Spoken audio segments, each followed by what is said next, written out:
السلام علیکم ورحمۃ اللہ وبرکاتہ۔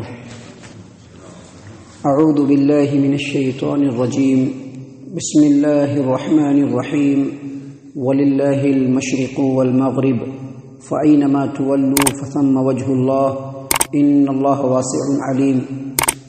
مشرق و مغرب کا مالک اللہ تبارک و تعالی ہے، پس تم جس طرف بھی رخ کرو گے اللہ تبارک و تعالی کا چہرہ ادھر ہی ہے، اور بے شک اللہ تبارک و تعالی وسعت والا، کشادگی والا ہے۔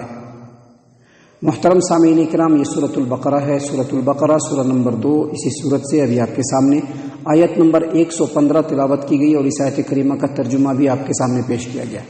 ایک بار پھر آیت کریمہ کا ترجمہ سنیے۔ اللہ تبارک و تعالی نے فرمایا مشرق و مغرب کا مالک۔ مشرق کہتے ہیں پورب کو، اور مغرب کہتے ہیں پشچم کو۔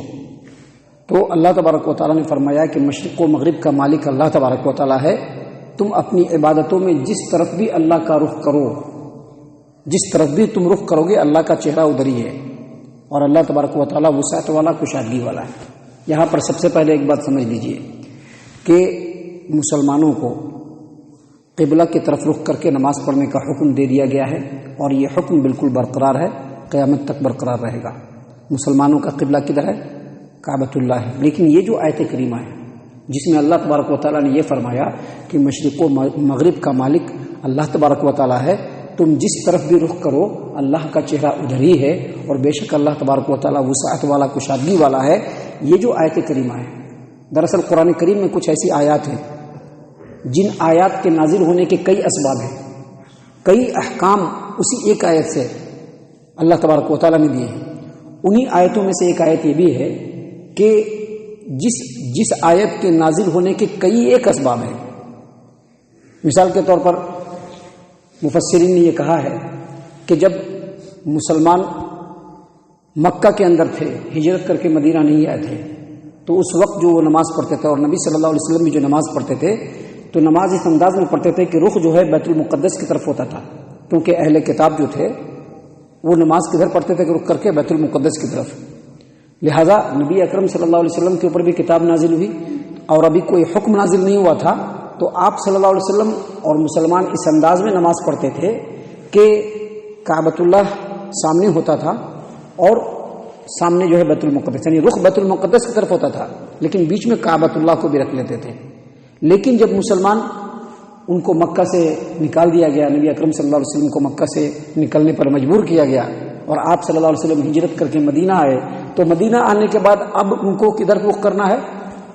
بیت المقدس کی طرف رخ کرنا ہے۔ اب تو کعبہ کی طرف رخ نہیں ہو سکتا ہے۔ تو جس بات کی تکلیف اور جس بات کا رنج جو ہے نبی اکرم صلی اللہ علیہ وسلم اور مسلمانوں کے دل میں تھا، تو اللہ تبارک و تعالیٰ نے یہ آیت کریمہ نازل کی کہ مشرق و مغرب کا مالک اللہ تبارک و تعالیٰ ہے، دل میں رنج اور تکلیف لینے کی ضرورت نہیں ہے۔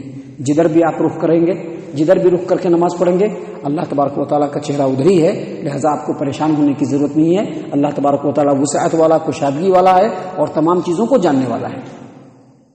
سامعین کرام، حافظ ابو جعفر ابن جریر طبری رحمہ اللہ نے تفسیر الطبری کے اندر روایت کیا ہے علی ابن ابی طلحہ رحمہ اللہ سے، اور علی ابن ابی طلحہ رحمہ اللہ عبداللہ ابن عباس رضی اللہ عنہما سے روایت کرتے ہیں کہ سب سے پہلے قبلے کا حکم ہی منسوخ ہوا۔ قرآن کریم میں جو آیتیں نازل ہوئی ہے، تو منسوخ ہونے والی جو سب سے پہلی آیت ہے، منسوخ کرنے والی، وہ قبلے کا ہی حکم منسوخ ہوا قرآن کریم میں۔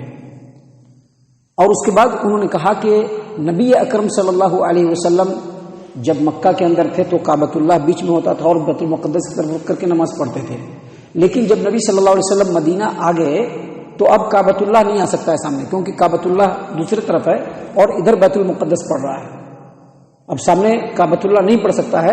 تو آپ صلی اللہ علیہ وسلم تقریباً 16 یا 17 مہینے تک، 10 مہینے سے زیادہ لگاتار بیت المقدس کی طرف رخ کر کے نماز پڑھتے رہے۔ آپ کو حکم ہوا کہ آپ بیت المقدس کی طرف رخ کر کے ہی نماز پڑھیے۔ وہاں یہودی تھے، یہودیوں نے دیکھا کہ نبی صلی اللہ علیہ وسلم اور مسلمان بیت المقدس کی طرف رخ کر کے نماز پڑھ رہے ہیں، تو بڑی خوشی ہوئی دل میں کہ چلو یہ لوگ بھی میری ہی طرح سے، ہم لوگ کی طرح سے نماز پڑھ رہے ہیں، جیسے ہم لوگ بیت المقدس کی طرف رخ کر کے نماز پڑھتے ہیں ویسے یہ لوگ بھی نماز پڑھ رہے ہیں۔ خوشی ہوئی ان کو۔ تقریباً 10 مہینے سے زیادہ مدینہ آنے کے بعد نبی صلی اللہ علیہ وسلم اور مسلمانوں نے بیت المقدس کی طرف رخ کر کے نماز پڑھی۔ لیکن آپ صلی اللہ علیہ وسلم کے دل میں یہ چاہت تھی کہ جو قبلہ ابراہیمی ہے، جو بیت اللہ ہے، جو ابراہیم علیہ السلام کا بنایا ہوا قبلہ ہے، ہم لوگوں کا بھی قبلہ وہی ہو جائے. اور اس کے لیے اللہ کے رسول صلی اللہ علیہ وسلم آسمان کی طرف رخ اٹھا کر کے برابر دیکھتے رہتے بھی تھے اور دعا بھی کرتے رہتے تھے. تو اللہ تبارک و تعالیٰ نے اسی صورت کی سورۃ البقرہ کی آیت نمبر 144 سے لے کر کے 150 نمبر تک کی آیت کریمہ نازل فرمائی، جس میں اللہ تبارک و تعالیٰ نے مسلمانوں کو یہ حکم دیا کہ اب تمام مسلمانوں کو کعبۃ اللہ کی طرف رخ کر کے ہی نماز پڑھنا ہے اور وہی ان کا قبلہ ہے. تو نبی صلی اللہ علیہ وسلم اور مسلمانوں نے کیا کیا؟ کعبۃ اللہ کی طرف رخ کر کے نماز پڑھنا شروع کر دیا. اب جو کعبۃ اللہ کی طرف رخ کر کے نماز پڑھنا شروع کیا تو یہودیوں کے دل میں تکلیف ہو گئی، ان کے دل میں شک ہو گیا. وہ لوگ باتیں بنانے لگے. کیا باتیں بنانے لگے؟ اللہ نے قرآن کریم میں سورۃ البقرہ میں سیقول السفہاء ما ولاھم عن قبلتہم التی کانوا علیہا، ان لوگوں نے کہا کہ کیا بات ہے، مسلمان پہلے بیت المقدس کی طرف رخ کر کے نماز پڑھتے تھے، آخر کیا بات ہو گئی جو قبلہ چھوڑ کر کے کعبۃ اللہ کی طرف رخ کر کے نماز پڑھنے لگے؟ تو اللہ تبارک و تعالیٰ نے جواب میں کہا قل، آپ کہہ دیجئے للہ المشرق والمغرب، مشرق و مغرب کا مالک اللہ ہے. اور حافظ ابو جعفر ابن جریر طبری رحمہ اللہ اور تفسیر ابن کثیر میں حافظ ابن کثیر رحمہ اللہ سب نے فرمایا کہ اس وقت اللہ تبارک و تعالیٰ نے یہ آیت کریمہ نازل فرمائی وللہ المشرق والمغرب، مشرق و مغرب کا مالک اللہ تبارک و تعالیٰ ہے، وہ جدھر حکم دے گا ادھر ہی رخ کرنا ہے. بندوں کے اوپر کیا فرض ہے؟ اللہ کی اتباع کرنا، اللہ کے حکم کو ماننا. مشرق اور مغرب اور پورے کائنات کا مالک اللہ تبارک و تعالیٰ ہے. فَأَيْنَمَا تُوَلُّوا فَثَمَّ وَجْهُ اللَّهِ، تم جدھر بھی رخ کر کے عبادت کرو گے اللہ کا چہرہ ادھر ہی پاؤ گے. تو مفسرین نے کہا کہ یہ جو آیت کریمہ ہے اس لیے بھی نازل ہوئی. بعض لوگوں کا یہ بھی کہنا ہے کہ یہ جو آیت کریمہ ہے جس میں اللہ تبارک و تعالیٰ نے فرمایا وَلِلَّهِ الْمَشْرِقُ وَالْمَغْرِبُ فَأَيْنَمَا تُوَلُّوا فَثَمَّ وَجْهُ اللَّهِ، مشرق و مغرب کا مالک اللہ تبارک و تعالیٰ ہے، تم جس طرف بھی رخ کر کے عبادت کرو اللہ تبارک و تعالیٰ کا چہرہ ادھر ہی پاؤ گے. بعض لوگوں نے کہا ہے کہ اس آیت کریمہ کے ذریعے سے سواری پہ نفل نماز پڑھنے کی اللہ تبارک و تعالیٰ نے اجازت دی ہے. یہاں پر سب سے پہلے میں سمجھا دوں کہ سواری سے مراد اپنی سواری. ابھی آپ اگر ٹرین کی ایسی جرنی کر رہے ہیں جو گھنٹوں گھنٹوں کرنا پڑے گا، اب اس میں آپ اگر بیٹھے ہوئے ہیں اور ظہر کا وقت آئے گا تو کیا کریں گے؟ آپ مجبور ہیں، وضو کریں گے، جیسا میسر کرے گا اللہ نماز پڑھنا پڑے گا، کیونکہ نماز اپنے وقت پر وقت مقررہ پر فرض ہے. لیکن یہاں پر سواری سے مراد اپنی سواری. مثلا اس زمانے میں رسول اللہ صلی اللہ علیہ وسلم صحابہ کرام کے پاس اونٹنی ہوا کرتی تھی، اونٹنی کے اوپر کجاوا لگا ہوا تھا. تو یہ جو آیت کریمہ ہے سواری کے اوپر نفل نماز پڑھنے کے لیے ہے. اب چونکہ سواری چلتی ہے تو کدھر رخ ہے کچھ بھی گارنٹی نہیں ہے. ایسی صورت میں آدمی نماز نہ پڑھے تو اللہ تبارک و تعالیٰ نے مسلمانوں کے اوپر رحم و کرم کرتے ہوئے یہ حکم نازل کیا کہ اگر سواری پر ہو تو جدھر چاہے نماز پڑھ لو. اس سلسلے میں عبداللہ ابن عمر رضی اللہ عنہما کی روایت ہے. حافظ ابو جعفر ابن جریر طبری رحمہ اللہ نے تفسیر التبری کے اندر بھی اس روایت کو نقل کیا ہے، اور امام ترمذی نے اپنی جامع ترمذی ابواب تفسیر القرآن کے اندر بھی یہ روایت کیا ہے کہ نبی اکرم صلی اللہ علیہ وسلم مکہ سے مدینہ تشریف لے جا رہے تھے، مکہ سے آ رہے تھے مدینہ کو جا رہے تھے، اور آپ صلی اللہ علیہ وسلم اپنے سواری پہ ہی نفل نماز پڑھ رہے تھے. سواری جدھر چاہتی پھر جاتی، لیکن نبی صلی اللہ علیہ وسلم نماز پڑھتے رہتے. اور اس کے بعد عبداللہ ابن عمر رضی اللہ عنہما نے کہا کہ اللہ تبارک و تعالیٰ نے قرآن کریم میں فرمایا ہے وَلِلَّهِ الْمَشْرِقُ وَالْمَغْرِبُ فَأَيْنَمَا تُوَلُّوا فَثَمَّ وَجْهُ اللَّهِ، مشرق و مغرب کا مالک اللہ تبارک و تعالیٰ ہے. تم اپنی عبادت میں نماز میں جدھر چاہو رخ کر لو. یہ نفل نماز کے لیے ہے کہ اگر سواری پر ہو چاہے سواری کا رخ جدھر بھی ہو جائے آپ نفل نماز پڑھ سکتے ہیں، لا بأس ولا حرج.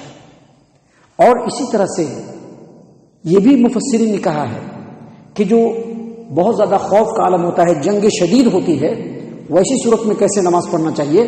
تو صحیح البخاری کتاب التفسیر کے اندر روایت ہے عبداللہ ابن عمر رضی اللہ عنہما سے پوچھا گیا کہ بتلائیے خوف کی نماز کیسے پڑھیں گے. خوف کی نماز ہوتی ہے سامنے جو ہے دشمن کھڑا ہوا ہے، اس کے ہاتھ میں جو ہے تلوار ہے، ٹینک ہے، AK-47 ہے، جب چاہے گا گولیوں کی بوچھار کر سکتا ہے، جب چاہے لڑائی شروع ہو سکتی ہے. تو ایسی صورت میں کیا کیا جائے؟ تو ایسی صورت میں اللہ تبارک و تعالیٰ نے حکم دیا ہے کہ ایک صف جو ہے وہ لڑائی کرے گا اور ایک صفا کر کے ایک رکعت نماز پڑھے گی امام کے پیچھے.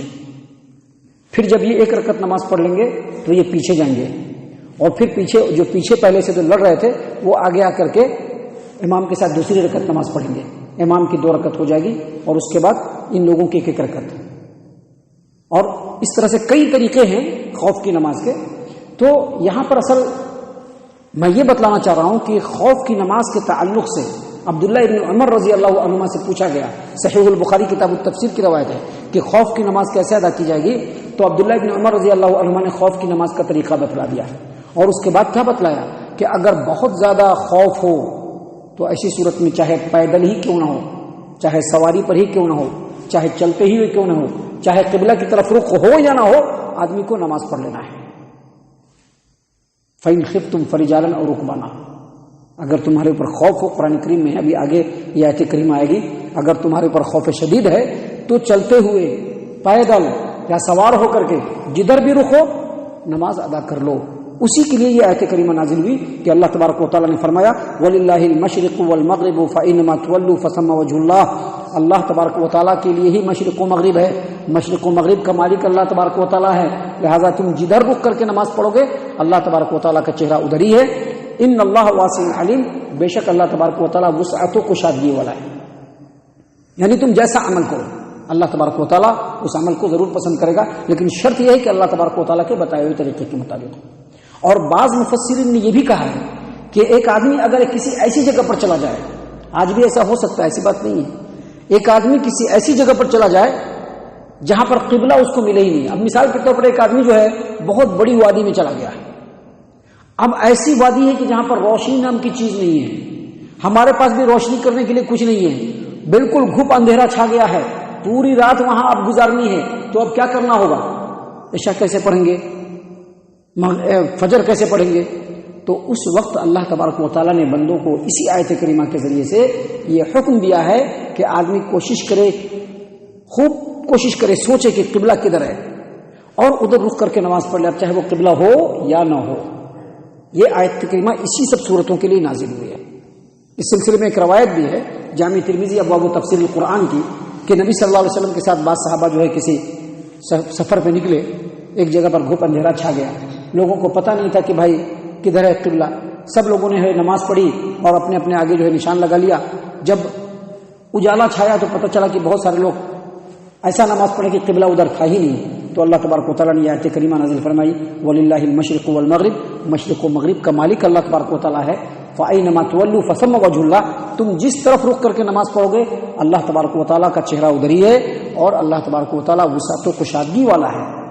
یعنی تمہارے اعمال کو دیکھ رہا ہے، تمہاری نیتوں کو بھی دیکھ رہا ہے اور اللہ تبارک و تعالیٰ ہر چیز کو جاننے والا ہے. تو خلاصہ کلام یہ ہے کہ یہ آیت کریمہ اصل میں ان صورتوں کے لیے نازل ہوئی ہے، لیکن مسلمانوں کے لیے آج بھی وہ حکم موجود ہے کہ جب وہ نارمل حالت میں ہو تو ان کو نماز قبلے کی طرف رخ کر کے ہی پڑھنا ہے، اور یہ مسلمانوں کے لیے ضروری ہے. اگر نارمل حالت میں مثلا اس مسجد میں ہم لوگ ہیں اور ہم لوگ اس طرف رخ کر کے نہیں، ادھر رخ کر کے الٹا رخ کر کے نماز پڑھنا شروع کر دیں گے، نماز نہیں ہوگی، کیونکہ یہ عبادت کے ایک حصہ ہے قبلے کی طرف رخ کر کے نماز پڑھنا. اللہ تعالیٰ سے دعا ہے کہ اللہ تعالیٰ ہم تمام کو ان تمام باتوں کے اوپر خوب ٹھنڈے دل سے غور و فکر اور تدبر کرنے کی توفیق عنایت فرمائے. اللہ تعالیٰ ہم تمام کو صحیح معنوں میں پکا سچا مومن مسلمان بنائے. اللہ تبارک و تعالیٰ ہم تمام کو جنت الفردوس میں جگہ عطا فرمائے. اے اللہ ہم تمام کو جہنم سے پناہ دے. اے رب العالمین ہم تمام کو جہنم سے پناہ دے. اے مالک الملک ہم تمام کو جہنم سے پناہ دے. آمین یا رب العالمین. وما علینا الا البلاغ المبین.